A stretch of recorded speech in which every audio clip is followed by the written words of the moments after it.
Michael Popok, let me start with a quote from Lord of the Rings.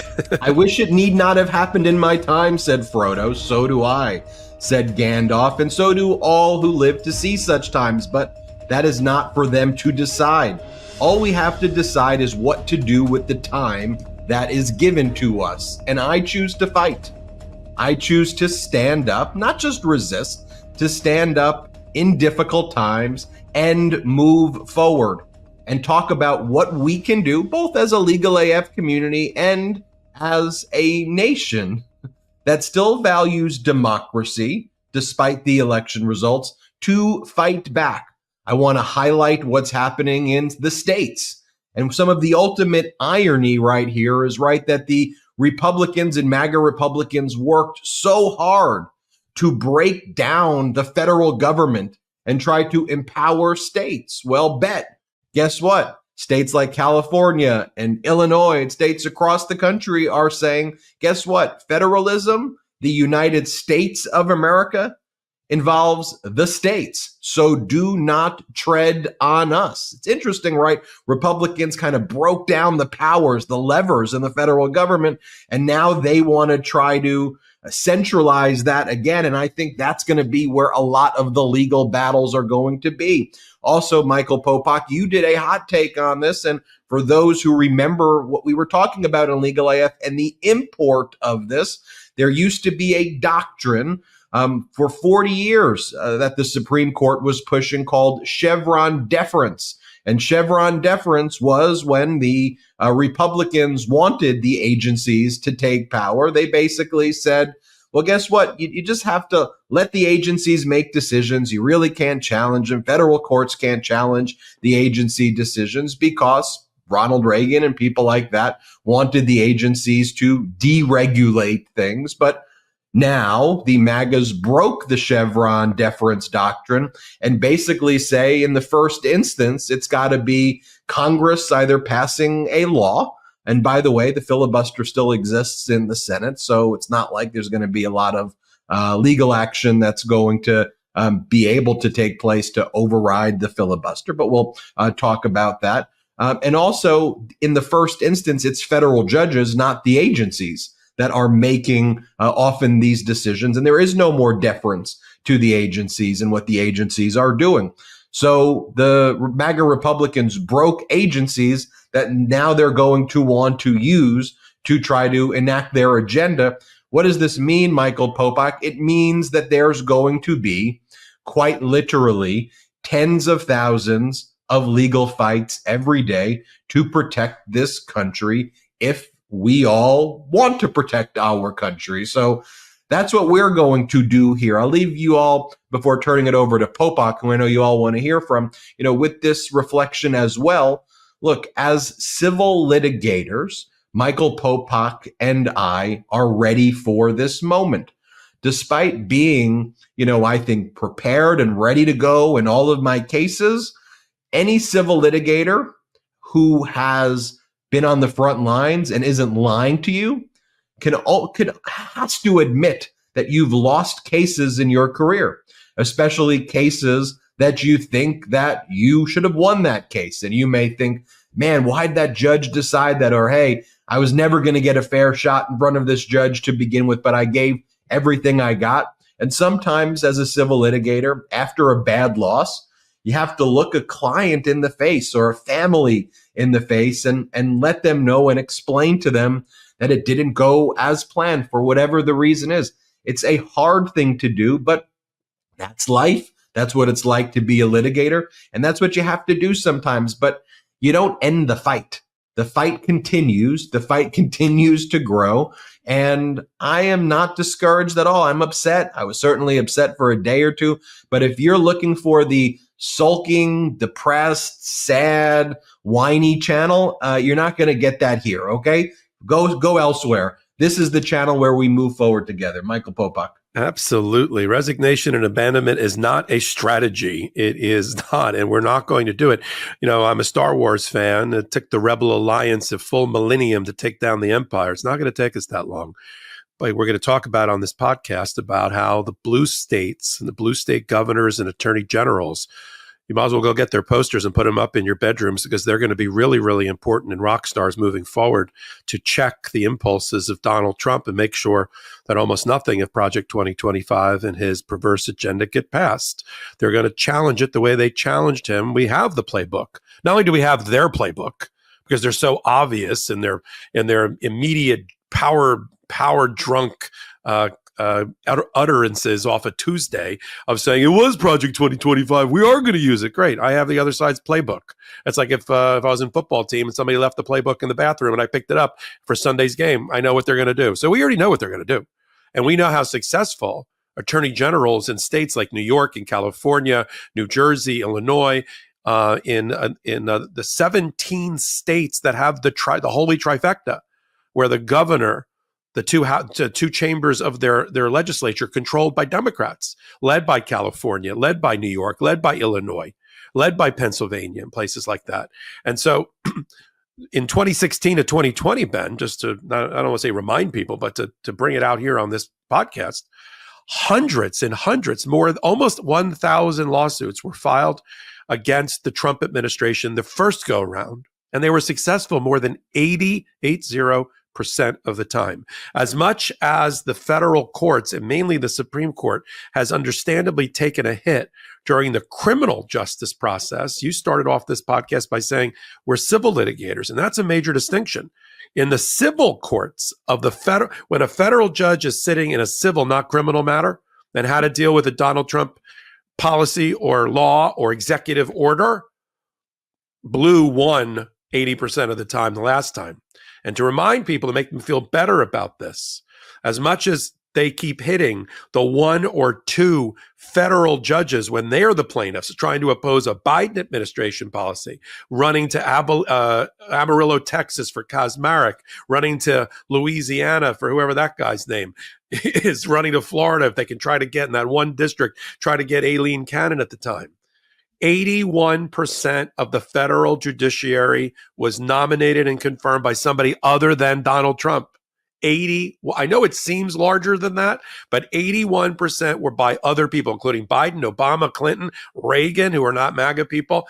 So we've got our Kazmareks, we've got our Louisianas, we've got our circuits like the Second Circuit over New York, the Ninth Circuit over your home state of California, right? The DC Circuit, the Federal Circuit for administrative issues that all lean left center or moderate. And then once we get there, and now we're on the offensive, because now these attorney generals like Letitia James, who is very successful, who currently rents space inside of Donald Trump's head for free, the New York attorney general, who successfully opposed his policies the last time, is geared up and ready with press conferences to do it again. California holding a special session of its assembly and its legislature for December the 9th to not only just sit around and talk about, well, what do you think we should do? Action plans, funding, money that's necessary from the budgets.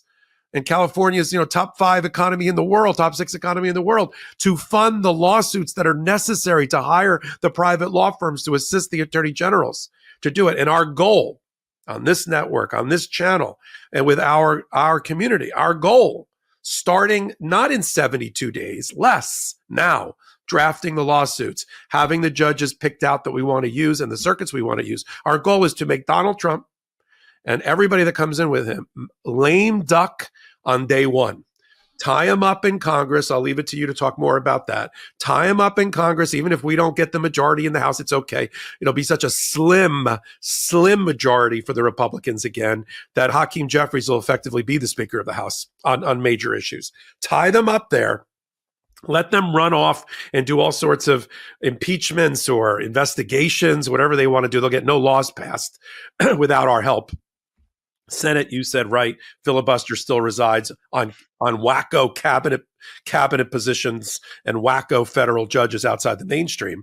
And then in the courts, we do full court press, no pun intended, in all of these courts as the plaintiff now, not the defendant, like Joe Biden's administration has had to be on cases even up till yesterday, where there's still effing with the administration and its policies. We do it now on the plaintiff side. And I want to leave it on, I'll leave my point here on one political point. You know, you quoted Tolkien in Lord of the Rings. One of my favorite songs is by The Heavy. How do you like me now?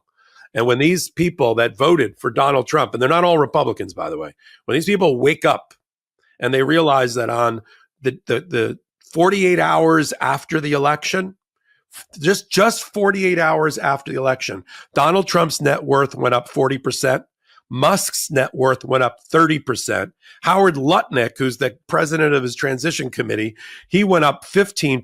Bitcoin went up 12%. Bezos, who parties with Ivanka and Jared in the billionaire row in Florida. That's why he didn't do the endorsement through the Washington Post that he owns. He's up 5%.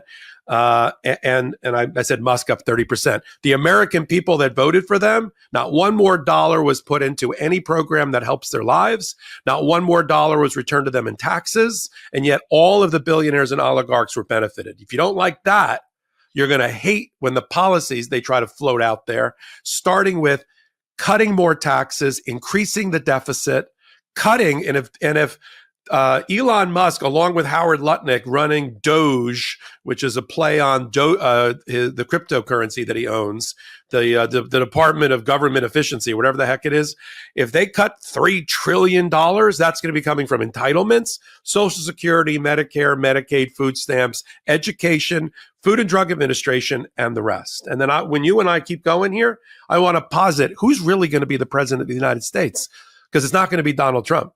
Not the way he's carved up Elon Musk's role, RFK Jr.'s role, Susie Wiles' role, Leonard Leo taking over federal courts, and J.D. Vance doing immigration.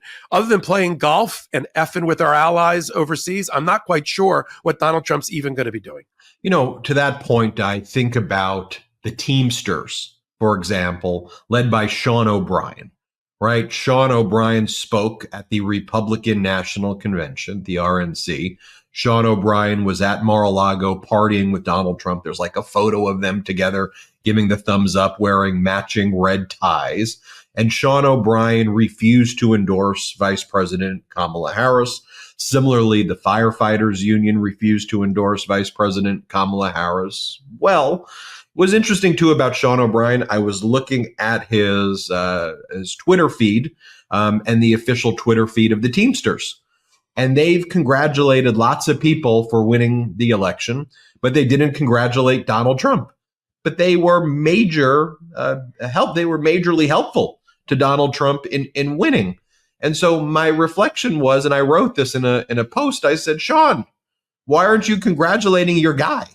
Like, you spoke at the RNC, just say congratulations, because now please explain to your members, when Donald Trump starts appointing people to the National Labor Relations Board, the NLRB, which prevents your workers from collectively bargaining, from asserting grievances against their employers, from picketing, from going on strike. Explain to me how you've helped your union by literally supporting someone who destroys unions. And to your point, Popok, we're going to see that soon. We're going to see the appointees to the NLRB. And it's going to be important for us here at LegalAF and across.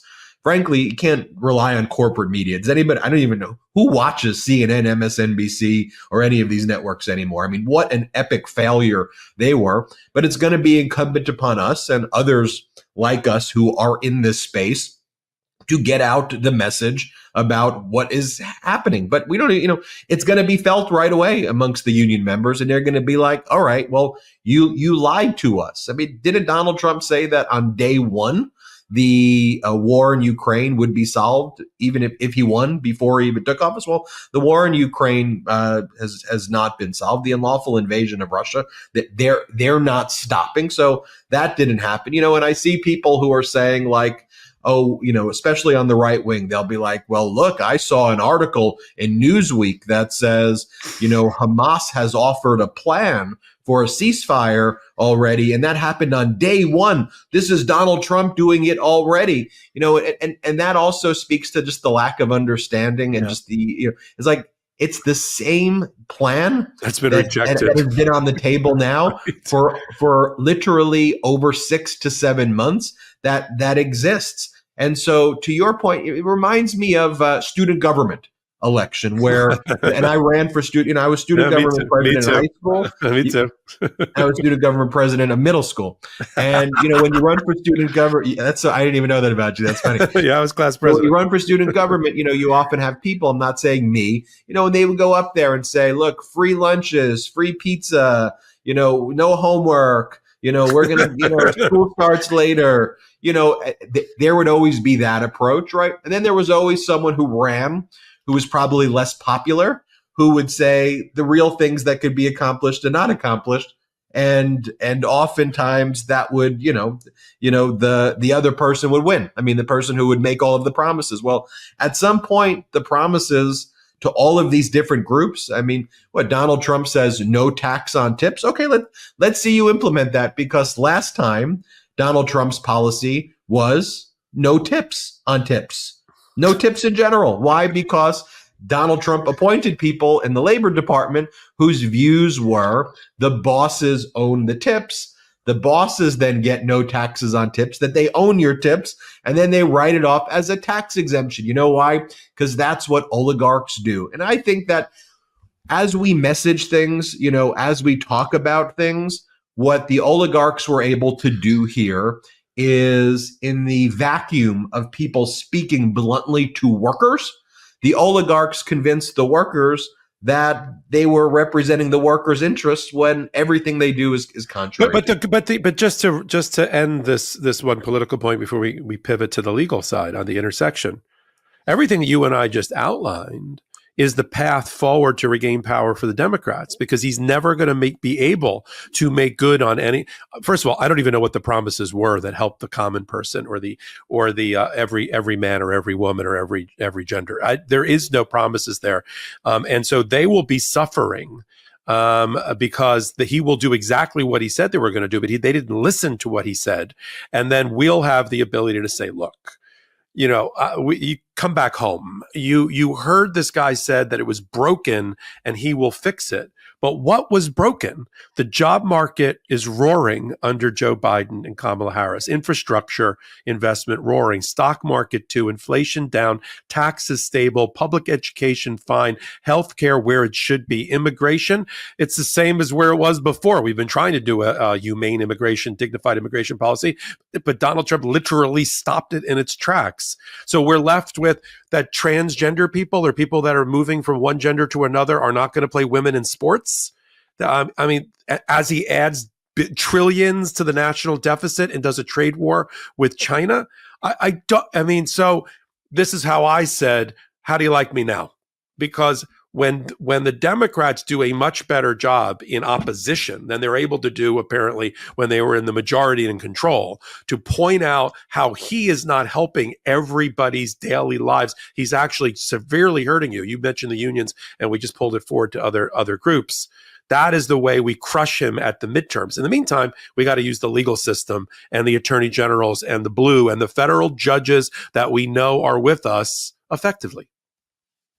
Let's talk about what's going on as well with President Biden just announcing his 56th round of judicial nominees for federal judicial positions, bringing the number of announced federal judicial nominees to 261.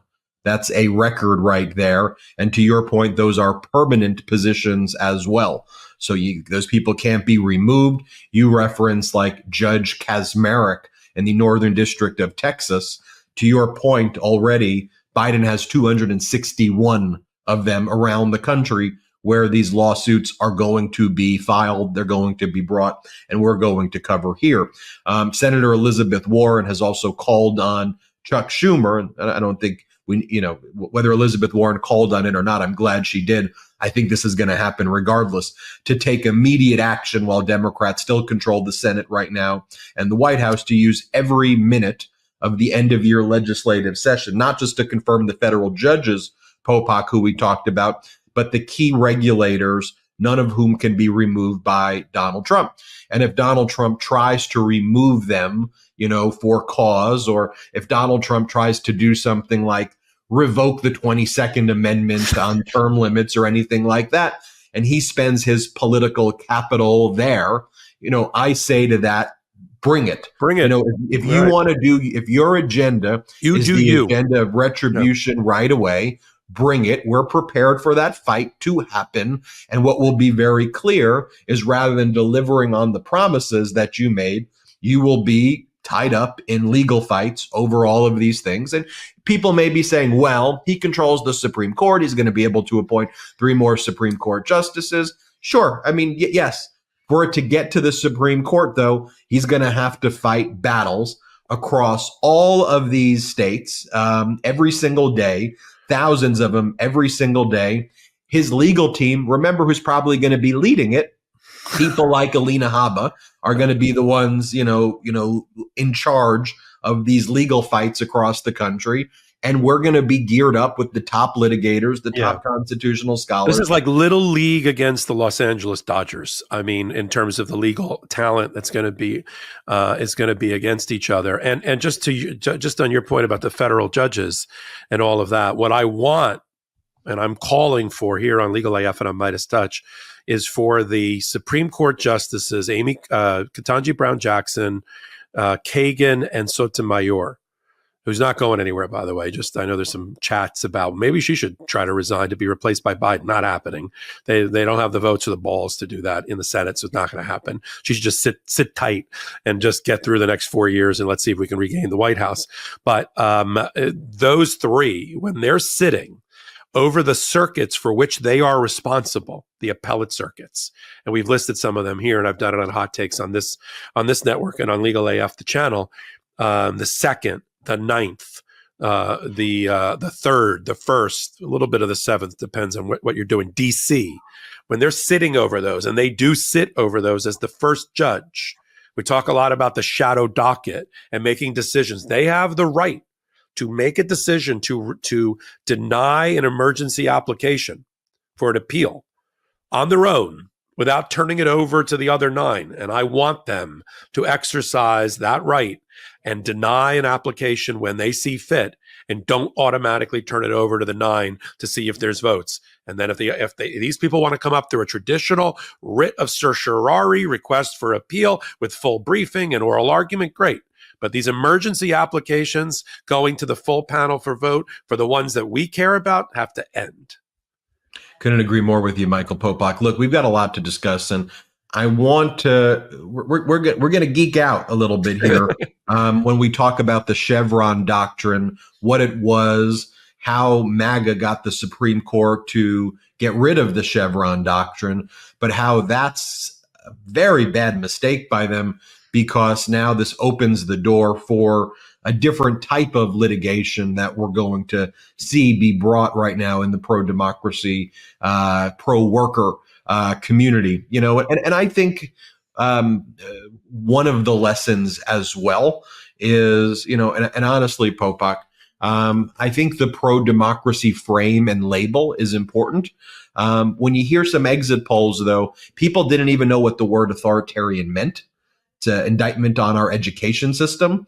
They didn't know what dictatorship is.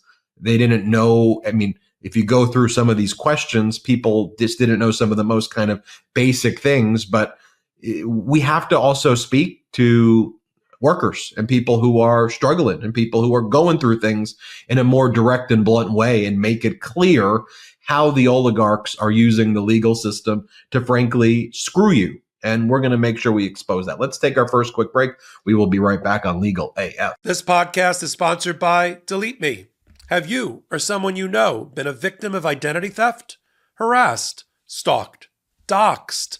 I recently changed banks and opened new accounts, only to quickly have bad people use that opportunity to try to hack into my online banking profile.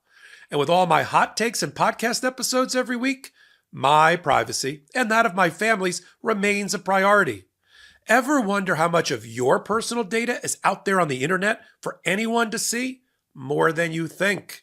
your name, contact info, social security number, and home address, even information about your family members, all being compiled by data brokers and sold online. Data brokers make a profit off of your data. Your data is a commodity. Anyone on the web can buy your private details. This can lead to identity theft and phishing. As a person who exists publicly, especially as someone who shares my legal and political opinions online, I am hyper aware of safety and security. And it's easier than ever to find personal information about people online. All this data hanging out on the internet can have actual consequences in the real world. Over the last decade, the U.S. has witnessed steady growth in politically motivated, threatening online behavior, peaking around election cycles. Delete Me and its research shows that the volume of personal data on individuals available online has tripled between 2019 and 2023 to an average of over 525 pieces of personal info per person available free or for as little as $5 per profile. You cannot always control whether you are a target, but you can make it harder for politically motivated threat actors to escalate threats by taking a proactive approach to the security of your personal information. That's why I personally recommend Delete Me. Delete Me is a subscription service that removes your personal info from hundreds of data brokers. Sign up and provide Delete Me with exactly what information you want deleted, and their experts take it from there. Delete Me sends you regular personalized privacy reports showing what info they found, where they found it, and what they removed. Delete Me isn't just a one-time service. Delete Me is always working for you, constantly monitoring and removing the personal information you don't want on the internet. To put it simply, Delete Me does all the hard work of wiping your and your family's personal information from data broker websites. Take control of your data and keep your private life private by signing up for Delete Me. Now at a special discount for our listeners. Today, get 20% off your Delete Me plan when you go to joindeleteme.com/legalaf and use promo code LEGALAF at checkout. The only way to get 20% off is to go to joindeleteme.com/legalaf and enter code LEGALAF at checkout. That's joindeleteme.com/legalaf, code LEGALAF. Let's face it, after a night with drinks, I don't bounce back the next day like I used to. I have to make a choice. I can either have a great night or a great next day. That is until I found ZBiotics Pre-Alcohol Probiotic Drink. ZBiotics Pre-Alcohol Probiotic Drink is the world's first genetically engineered probiotic. It was invented by PhD scientists to tackle rough mornings after drinking. Here's how it works. When you drink, alcohol gets converted into a toxic byproduct in the gut. It's this byproduct, not dehydration, that's to blame for your rough next day. Pre-alcohol produces an enzyme to break this byproduct down. Just remember to make ZBiotics your first drink of the night, drink responsibly, and you'll feel your best tomorrow. Now look, I won't lie. I was a bit on the fence about pre-alcohol initially. But then, while hanging out with my fantasy football draft crew over at our favorite Jersey Shore sports bar, I gave it a shot.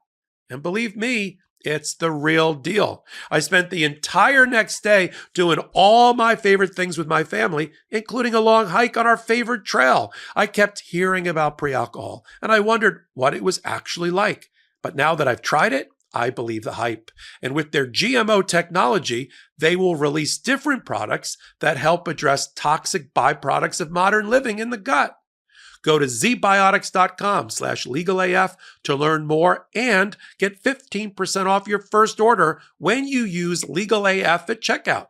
ZBiotics is backed with a 100% money-back guarantee. So if you're unsatisfied for any reason, they'll refund your money, no questions asked.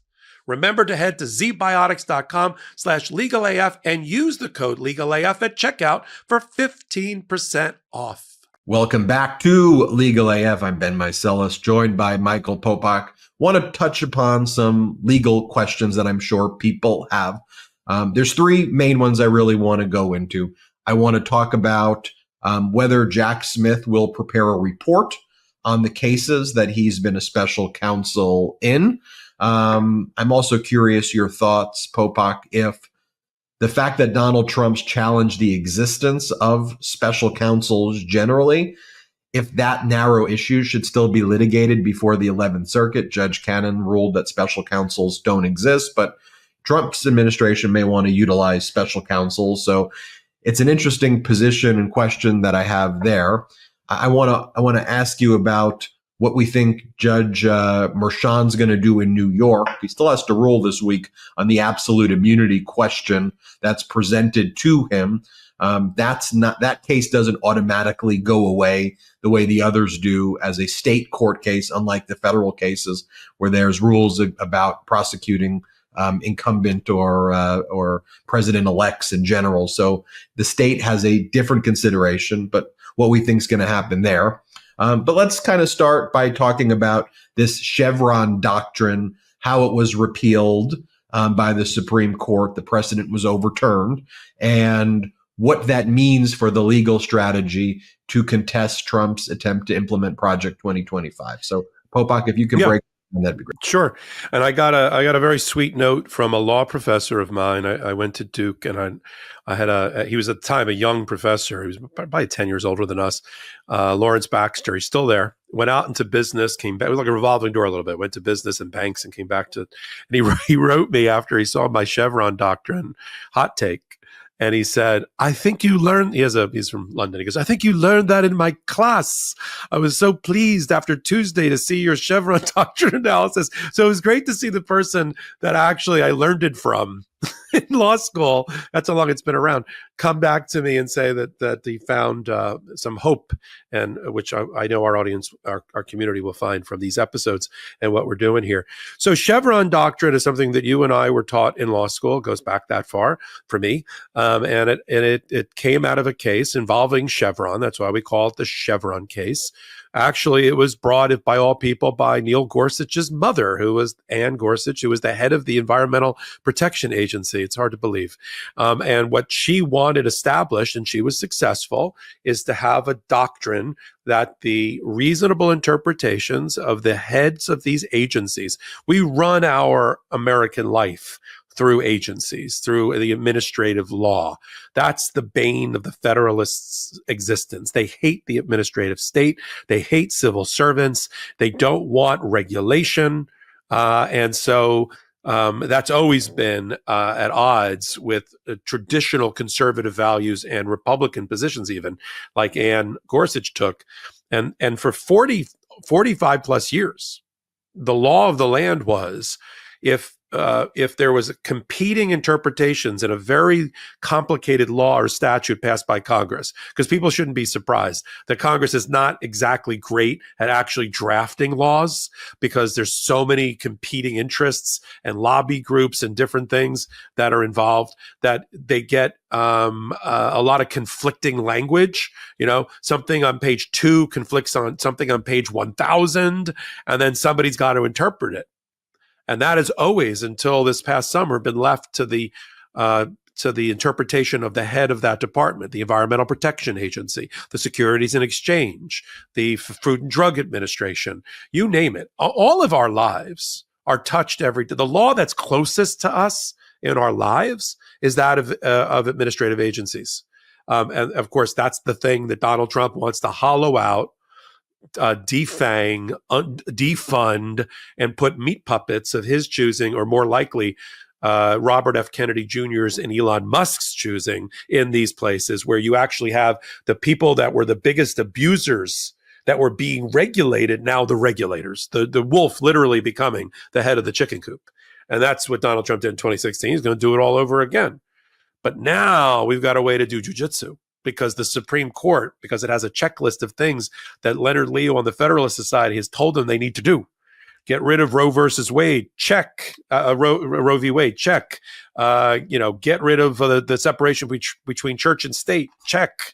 And the third one is of their tenets, of their holy grail, is to get rid of the Chevron doctrine. And so by getting rid of it, you no longer give deference or respect to the decision the reasonable interpretation by the experts, the scientists, the economists, the people who are the experts in the field for that regulator, and now it's left to the federal judge. In some complicated, could be some complicated scientific, mathematical, economical matter for this guy who was a C student in high school in chemistry. Okay. But Chief Justice Roberts, when he wrote the decision, joined by Gorsuch, overturning his mother's ruling, boy, talk about Oedipal and Freudian, getting back at mommy, they wrote, no, Chief Justice Roberts, it is for federal judges to interpret the law without reference or deference to anyone. Okay, we'll take you up on that. Because as I said at the top of this podcast, 81% of the federal judiciary was not nominated by somebody named Donald Trump. Okay? As many as he did, Joe Biden did more and will do more, as did Obama, as did Clinton, and the rest. And they're still hanging around, including some old Reaganites that are still hanging around, and George Bush people who consider themselves moderate country club Republicans, not MAGA. And so those are the people now who are going to be responsible for whether this new MAGA Trump Project 2025 executive order, and I want to talk about executive orders versus actual bills that become law and how Trump tried to use them unsuccessfully the last time, and I'm sure he'll do it again. An executive order is one where the president doesn't need Congress.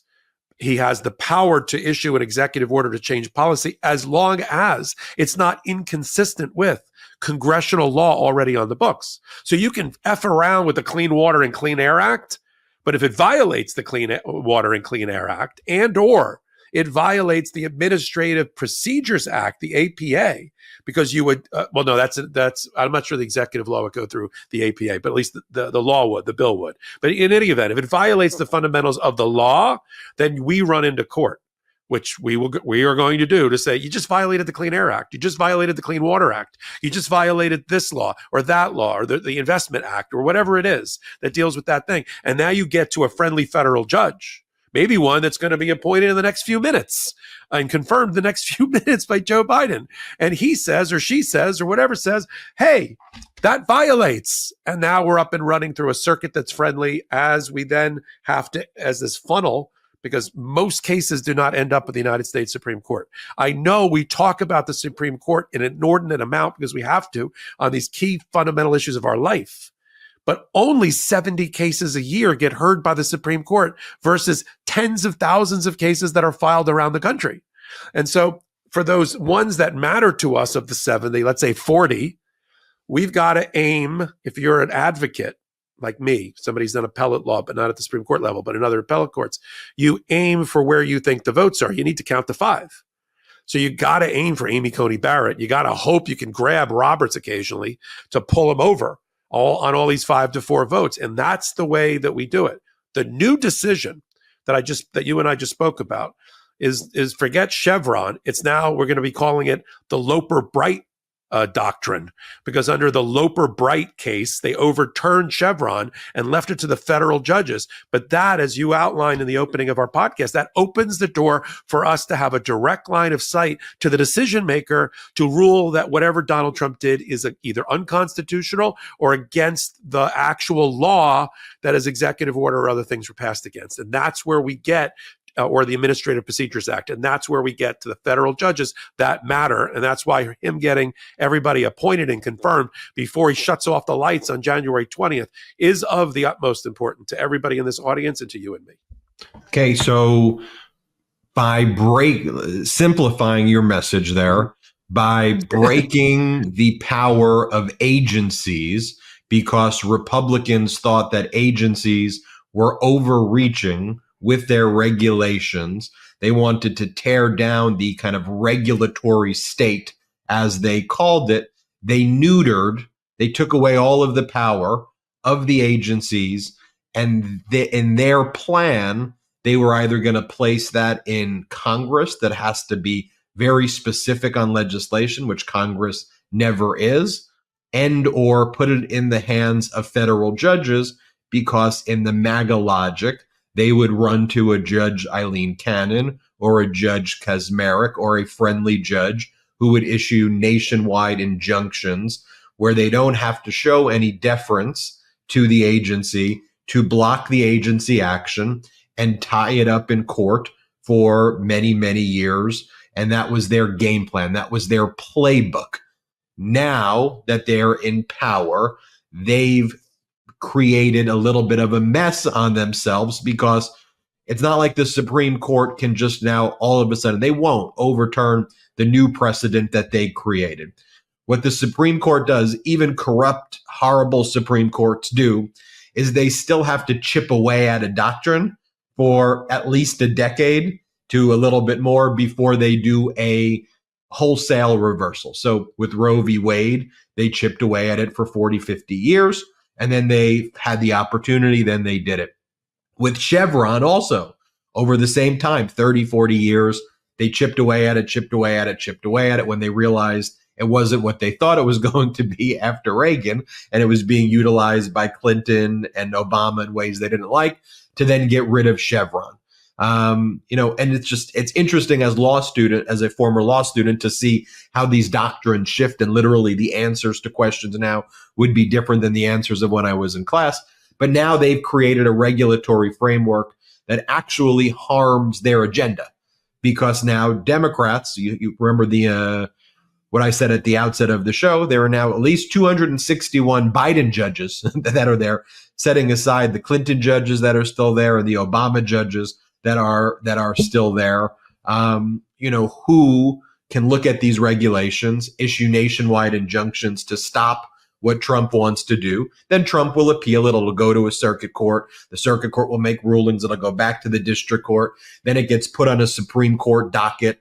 The Supreme Court will then have a certain amount of, they may take it in the next term. There's oral arguments on it, but these things are not going to happen quickly. And over the course of 4 years, it's a way to stop it. Popok, and we're driving, and I love the way you summarized it, because I nerded out a little bit there. But your path that you're outlining is perfect. And the big difference I want people to come away from this particular podcast, to today's podcast, with, is that being the plaintiff in civil court for federal to challenge executive orders and statutes and new law that MAGA Congress and or Donald Trump tried to impose is a leverage advantage than where we were in trying to defend them from the Biden administration. We can now do to them what they did to us through our courts, our favorable circuits, our nationwide injunctions. And that's what we're going to do. The takeaway from today is got to be, this is the toolbox.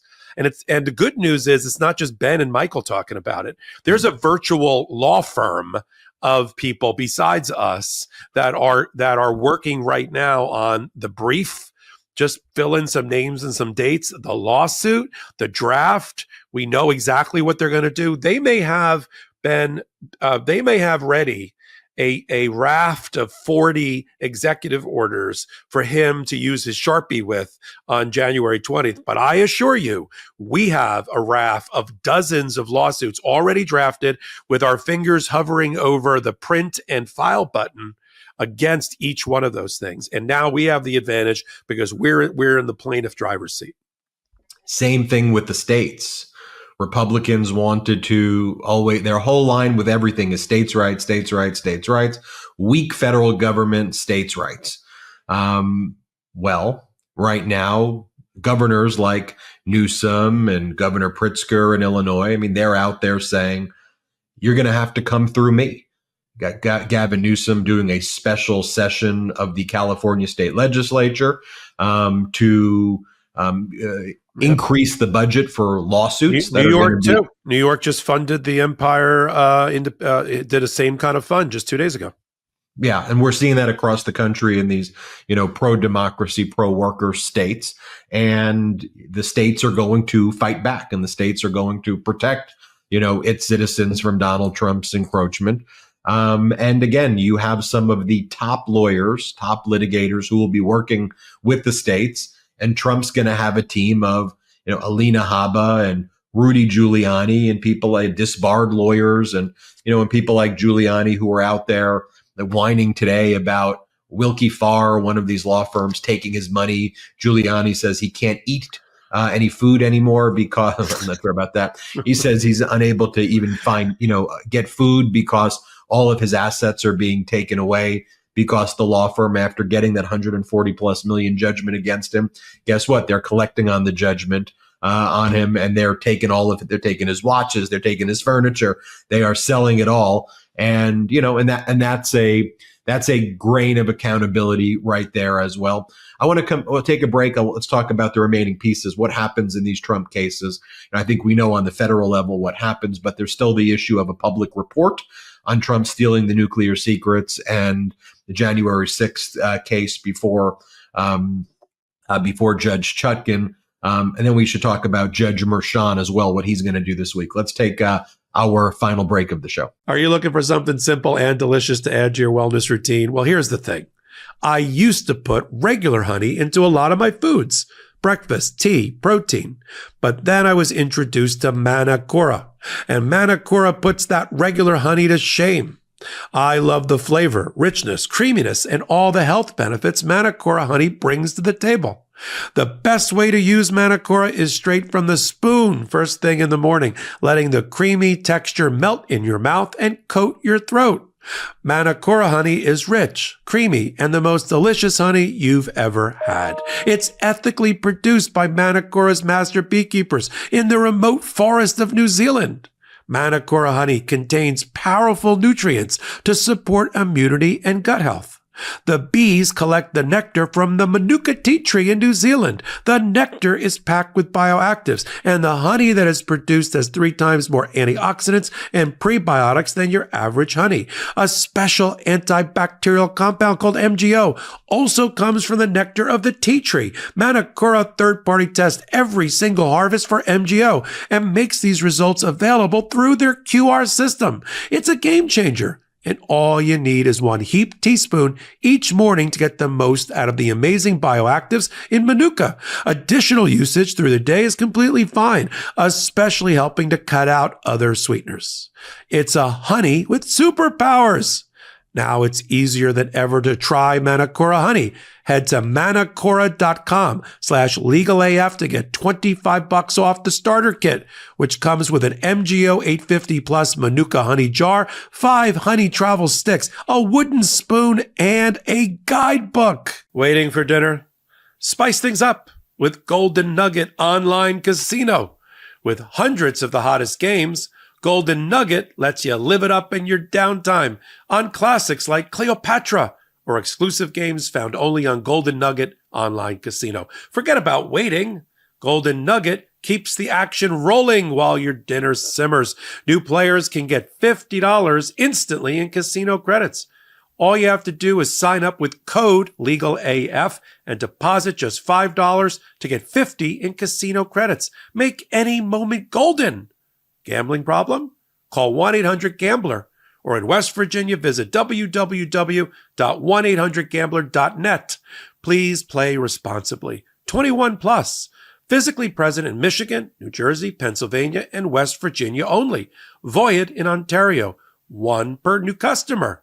Minimum $5 deposit. Max $50 issued in non-withdrawable casino credits that expire in 168 hours. See terms at goldennuggetcasino.com/welcome. AI may be the most important computer technology ever. It's storming every industry, and literally billions of dollars are being invested. So buckle up. The problem is that AI needs a lot of speed and processing power. So how do you compete without costs spiraling out of control? It's time to upgrade to the next generation of the cloud. Oracle Cloud Infrastructure, or OCI. OCI is a single platform for your infrastructure, database, application development, and AI needs. OCI has 4 to 8 times the bandwidth of other clouds, offers one consistent price instead of variable regional pricing, and of course, nobody does data better than Oracle. So now you can train your AI models at twice the speed and less than half the cost of other clouds. If you want to do more and spend less, like Uber 8x8 and Databricks Mosaic, take a free test drive of OCI at oracle.com/legalaf. That's oracle.com/legalaf. oracle.com/legalaf. Welcome back to Legal AF and Meiselas, Michael Popok. Popok, let's talk about Jack Smith should not be a surprise to people that the I mean, it'll be a surprise, unfortunate, but I think people know by now from seeing your hot takes and watching this channel that the prosecution against Donald Trump in the federal cases go away. They'll be dismissed. There's, you can't prosecute a sitting president at the federal level. He's in charge of the federal government. So that's not, those cases aren't going to happen anymore. We'll talk about the state case in a moment, but let's talk about what Jack Smith can do. Release the report publicly, submit the report to Merrick Garland to make public. I know Merrick Garland's probably the most popular person in this chat. I say that sarcastically, but I don't think it is a productive exercise on this show right now, because we could probably spend 20 shows about focusing on Garland. Let's focus on what we can control and what we can do. As I said at the top of the show, as civil litigators, I've won a lot of cases. I've lost cases. I've lost cases that I thought I should have won. I've lost cases where the judge just did, I was never going to win no matter what I did in front of a judge. Certainly doing a postmortem is helpful to reflect on what you can do in the future. But at some point, you got to get up, you got to move forward. So we're the Move Forward Network. This is not the pity party. As I said at the outset, if you want the pity party channel and woe there's is plenty me, of them out there. Go find another. We're the how do we work together and build and have productive solutions channel, and what is in the realm of possibility, and let's get at accurate information channel. So Popok, tell us, Jack Smith, Mershon, what do you expect to happen in both those? And as a 35-year trial lawyer, to paraphrase you, I've lost cases I should have won. I've won cases I should have lost. And I tell people, if they're a trial lawyer, they say they've never lost a case. That means they haven't tried enough of them. And so we're used to this. We're used to dusting ourselves off immediately and getting back into the game with renewed energy and strategy and focus about how to win. And you'll have to trust us on this. We know how to do this, and we know how to pin Donald Trump back. The goal is to make him lame duck on moment one. Many, many things are, as Jack Smith put in a recent filing, unprecedented about Donald Trump. First time, second time in an entire presidential history that a person's returning to office after having lost in the middle. But it also, and twice impeached and 34 times convicted and 5 times indicted and all of that. But he has one term. Just to answer questions that sometimes come up, especially from our global colleagues and global members of the audience who don't know, he only has one term. And so, yes, he can do tremendous damage in a term, but we need to now, what we're trying to do is minimize and work through the bomb blast and keep it as contained as possible through the courts, through our leadership in the House, in the filibuster in the Senate, in the minority position or the slim minority position or whatever it's going to be. In terms of the updates, look, as we knew when we went to the polls, if Donald Trump won, he was going to fire Jack Smith and end the special counsel position. The problem is he made some bad law along the way. He had his judge of choice, Aileen Cannon, who we may see again like a bad penny pop up in the administration in some capacity, whether White House counsel or attorney general, or if there's ever an opening on the Supreme Court again, somehow putting her in there. But she made the decision that this special counsel, or any special counsel who doesn't go through Senate confirmation and isn't properly apportioned money through a congressional process, is illegitimate and should be ignored and dismiss the indictment on those grounds.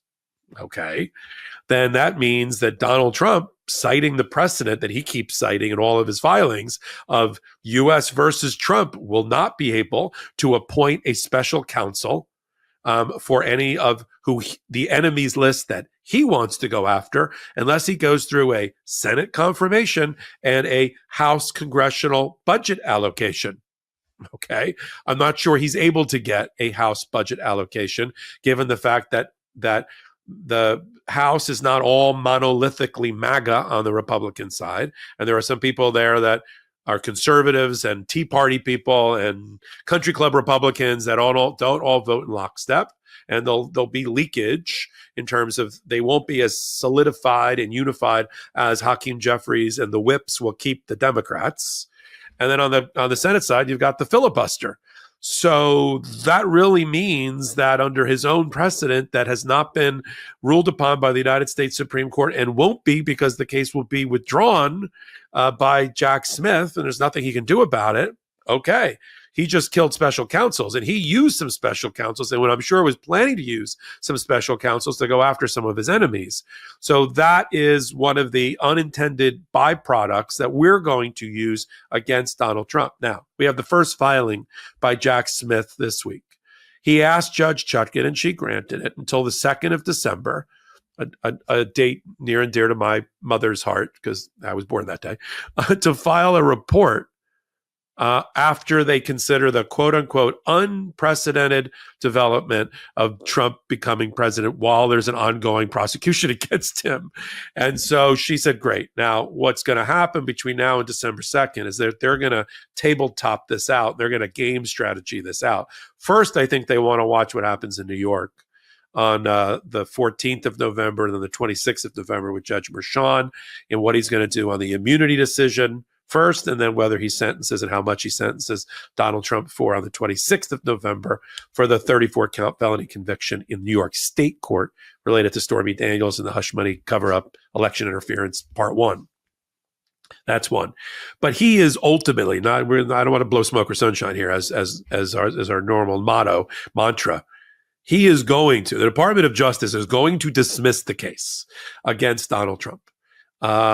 Maybe without prejudice. Maybe they hope statute of limitations is not running and they can maybe get back at him at another time. But he's going to pardon himself and everybody else around, which will ultimately kill that case. So that case, the D.C. election interference case gets, Chutkan will see the status report and she will dismiss the case against him. No mention of the unindicted co-conspirators because there's nothing to talk about now until he gets around to pardoning all of them when he returns to office, which he will. And then he'll make a filing probably in the next week or two to let the 11th Circuit know that they're withdrawing their appeal about Mar-a-Lago because they can't continue to litigate this case against the future president-elect on Jan 6th and the future president on Jan 20.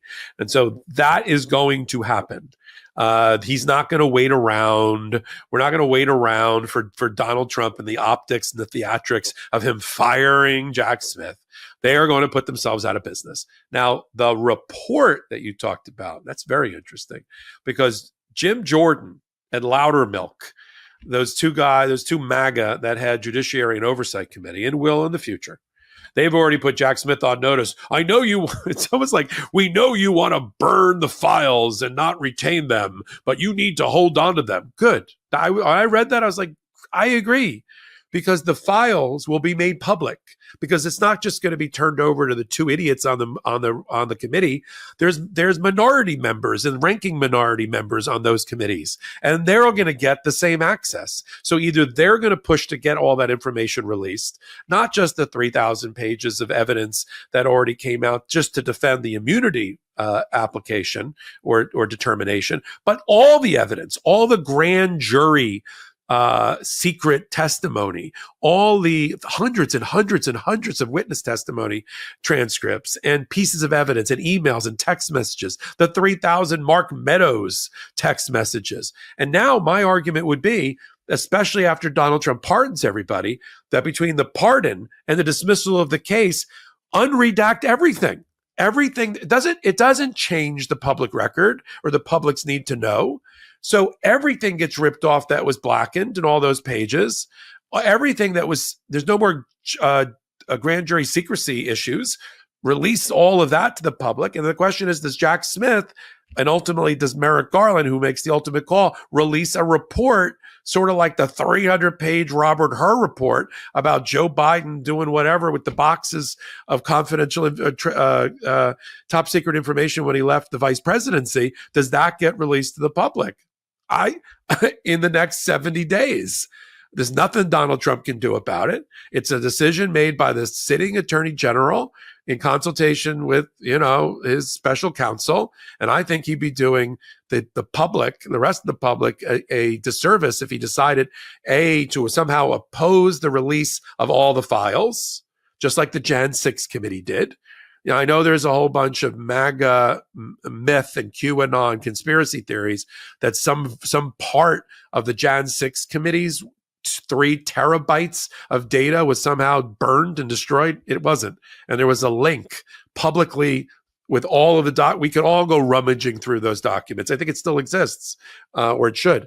Same thing here with Jack Smith. I don't think he's going to take 2 years of work and just go, never mind.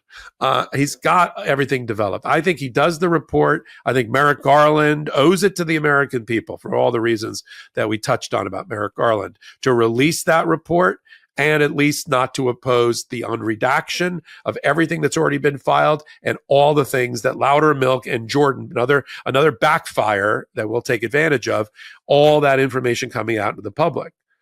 You want me to switch gears and talk about Merchan? Popok, I always love when you switch gears and talk about Merchan. All right. I only have 2 gears today. Merchan's got a lot of weight on his shoulders right now. He's a state court judge, not federal, and nothing that we're going to talk about on this particular moment has anything to do with a pardon. There's no pardons that are going to happen to help him out.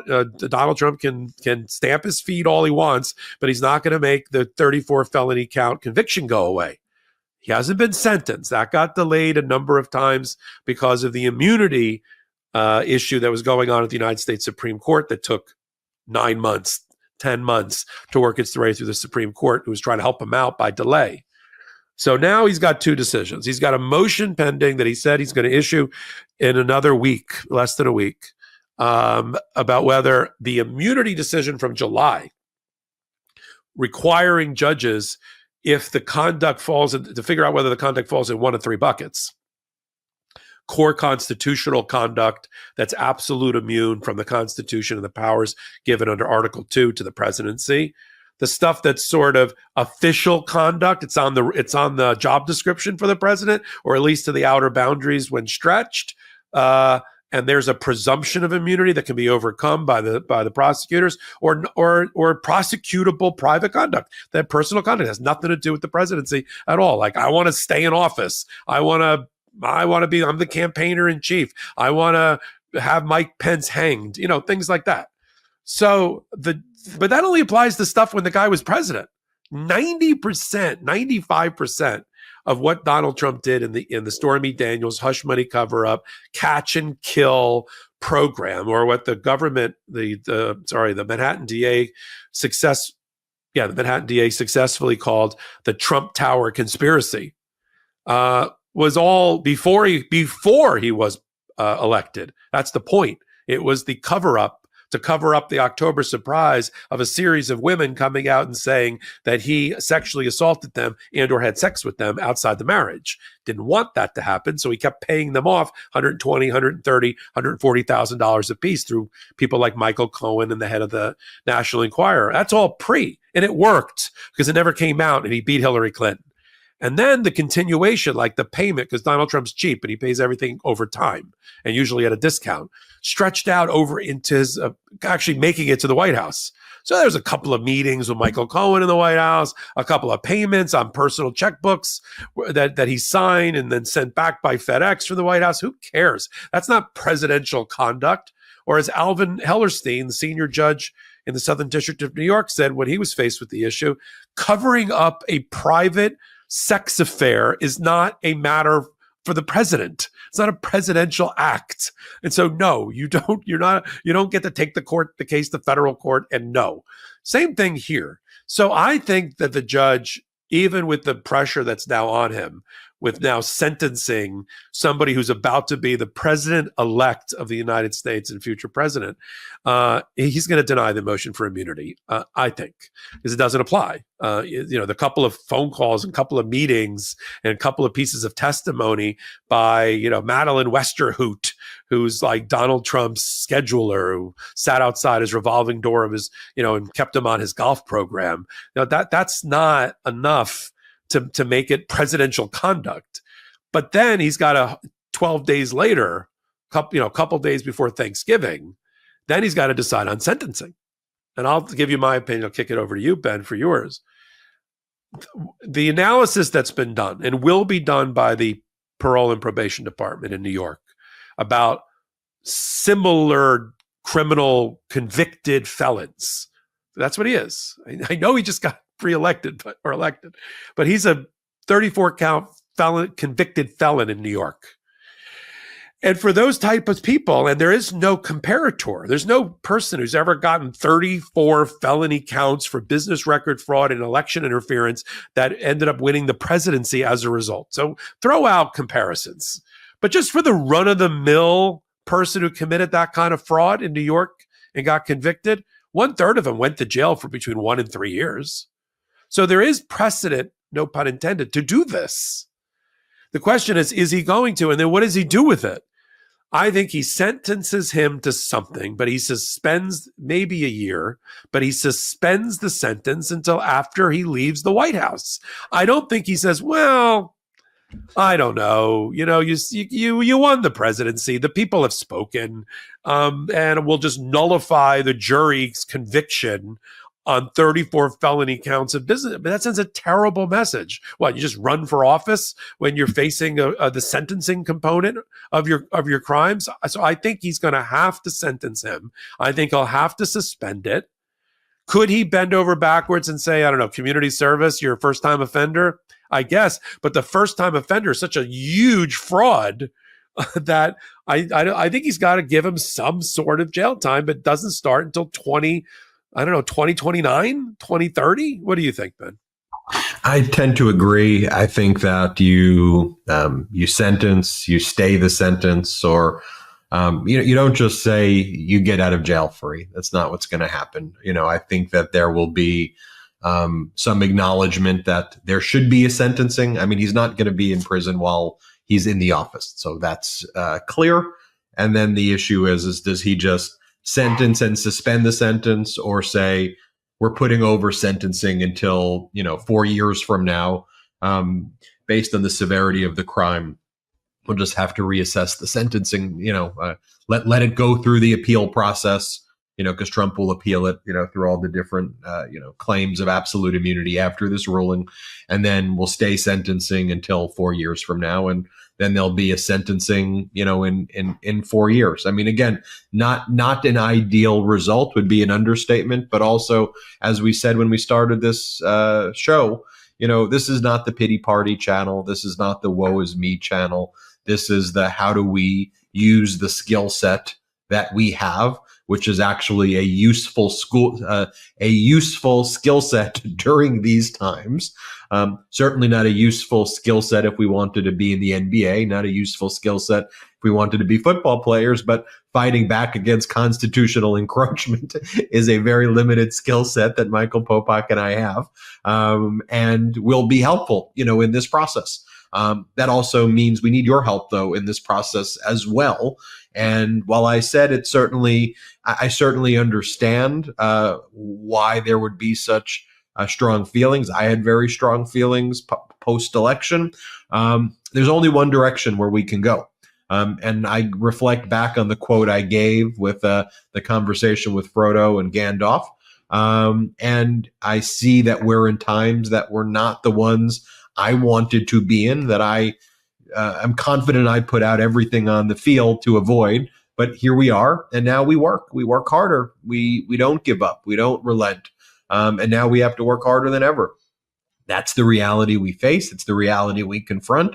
It's the reality that we're ready for and that we're prepared for. So we move forward. Michael Popok, I will be by your side every step of the way. And please subscribe to the Legal AF YouTube channel right now. The Legal AF YouTube channel is a rocket ship. Michael Popok has all of the top constitutional scholars on it as well. We have that relationship with court accountability, and they dissect the Supreme Court. I mean, they're literally the best group for that. So combined with Popok, court accountability, and all of the other incredible hosts, Karen Friedman Agnifilo, Tina Dahl. Dina Dahl. I mean, that channel is needed now more than ever. So please subscribe to the Legal AF channel. I just want to thank everybody for sticking with it, for being here, for not giving up. We're going to fight by your side. That's our promise to you. Popok, any last words? On that note, when you and your brothers built the channel, and you and me built Legal AF and now the new channel, we didn't do it just because we thought we needed it in order to get the Democratic policies through and get the next election in our favor. Because remember, this is our first election cycle complete since everything was founded. We came in after Trump and then through Trump and beyond. We built these as durable communities so that we would be prepared for whatever happened this past Tuesday. And on the, as I said, not in jest, but in reality, so that we were all here as a community with something that we knew what to do on the other side of Tuesday. So we didn't just build it. We're not just fair weather channels. We also knew that we could hit turbulence, but we wanted to build, and we have, and your brothers, of course, with you, have built a sustainable, energized base that maybe we weren't effective enough in terms of reaching out to the hearts and minds of other people, along with the rest of the media. But we have built something here that is durable with not just us, because we're 6 of us, 8 of us, 10 of us. It's the millions of people that have come here for a reason and have now come back. Now is the time to subscribe to the Midas Touch Network more than ever before, or Legal AF, the new channel, because we have work to do. We're literally rolling up our shirt sleeves here to get to work to make Donald Trump a lame duck from the moment he walks in, pin him down and pin him back, using every tool at our disposal. And you can have confidence in this. We, Ben, me, the other leaders of Legal AF, the brothers, we know how to do it. We're in it together. Hit subscribe, everybody. Thank you all so much. If you haven't subscribed also to Midas Plus, go to MidasPlus.com, and we're in this together. Let's keep fighting. Thank you all for watching. Have a good one, everybody.